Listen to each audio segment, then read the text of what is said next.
لا الہ الا اللہ ایک سوال موصول ہوا ہے کہ حفاظ کا مقام و مرتبہ دیکھ کر جی چاہتا ہے کہ ہم بھی حفظ کریں، لیکن مصروفیات اجازت نہیں دیتی، کیا کیا جائے؟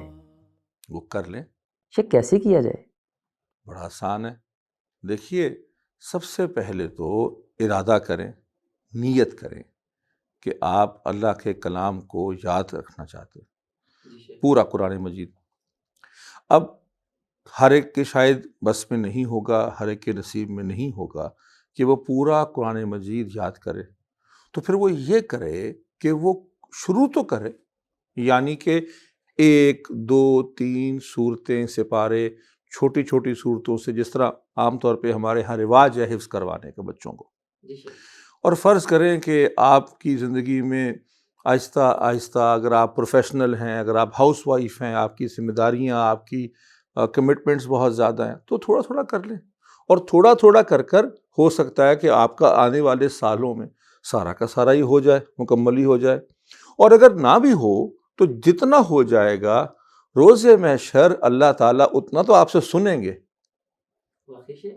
جیسے کہ حفاظ سے کہا گیا کہ جب اللہ کے حضور پیش ہوں گے تو وہ قرآن مجید سنانے کا حکم دیا جائے گا، اور جتنا جتنا وہ سنائی چلے جائیں گے اتنا اتنا درجات کی بلندی ہوتی رہے گی ان کی۔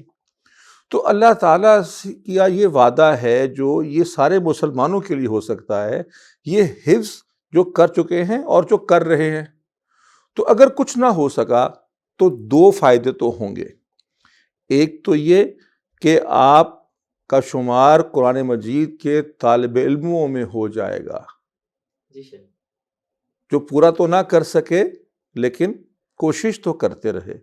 اور دوسرا، جو اللہ کے حبیب صلی اللہ علیہ وسلم کا وعدہ ہے کہ جب ایک مومن کسی بھی نیکی کا ارادہ کر لیتا ہے، اس کی نیت کر لیتا ہے، تو اللہ تعالیٰ اس کو پورا اجر دے دیتے ہیں، اور اگر وہ اس نیکی کو مکمل کر لے تو دگنا اجر۔